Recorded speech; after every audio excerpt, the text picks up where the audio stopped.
Le portrait ovale. Edgar Allan Poe.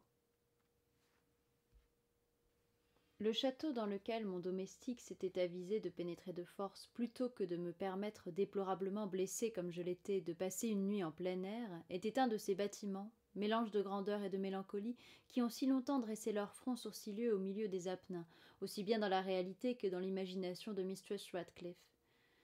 Selon toute apparence, il avait été temporairement et tout récemment abandonné. Nous nous installâmes dans une des chambres, la plus petite et la moins somptueusement meublée.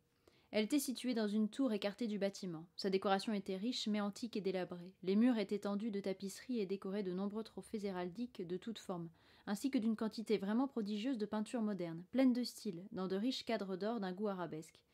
Je pris un profond intérêt, et ce fut peut-être mon délire qui commençait qui en fut la cause, je pris un profond intérêt à ces peintures qui étaient suspendues non seulement sur les faces principales des murs, mais aussi dans une foule de recoins que la bizarre architecture du château rendait inévitable, si bien que j'ordonnai à Pedro de fermer les lourds volets de la chambre, puisqu'il faisait déjà nuit, d'allumer un grand candélabre à plusieurs branches placé près de son chevet, et d'ouvrir tout grand les rideaux de velours noir garnis de crépines qui entouraient le lit.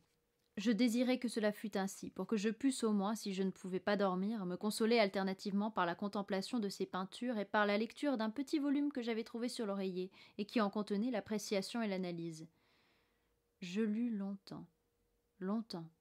Je contemplai religieusement, dévotement, les heures s'envolèrent rapides et glorieuses, et le profond minuit arriva.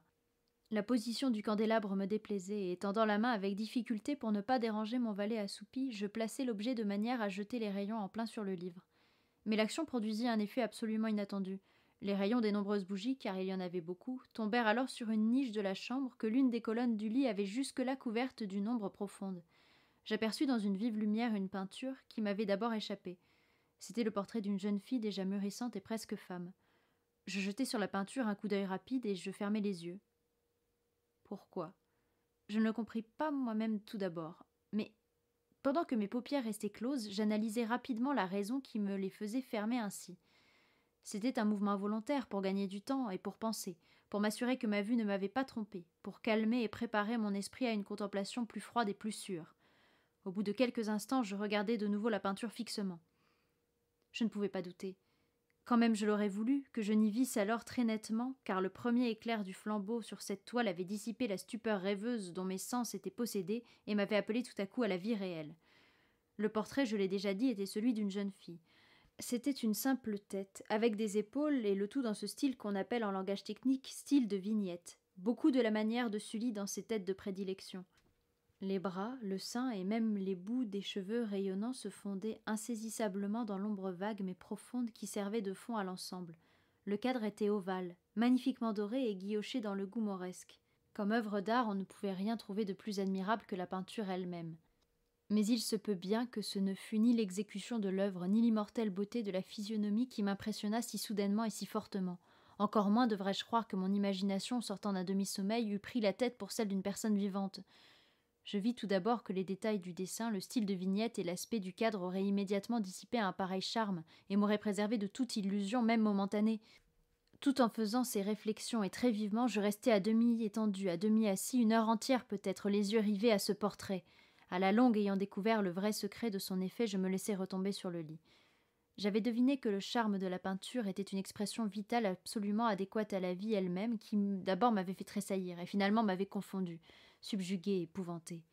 Avec une terreur profonde et respectueuse, je replaçai le candélabre dans sa position première.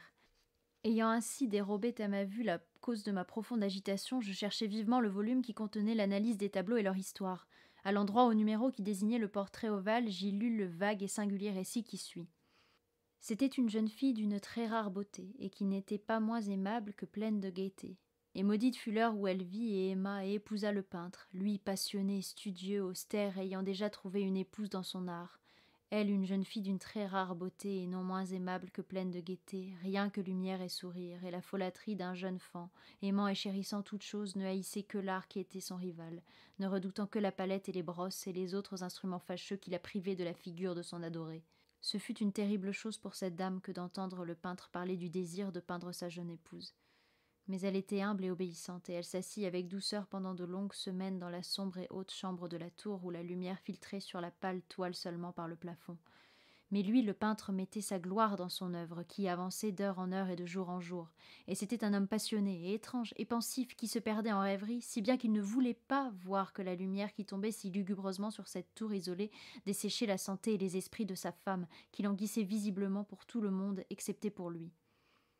Cependant, elle souriait toujours, et toujours sans se plaindre parce qu'elle voyait que le peintre, qui avait un grand renom, prenait un plaisir vif et brûlant dans sa tâche, et travaillait nuit et jour pour peindre celle qu'il aimait si fort, mais qui devenait de jour en jour plus languissante et plus faible.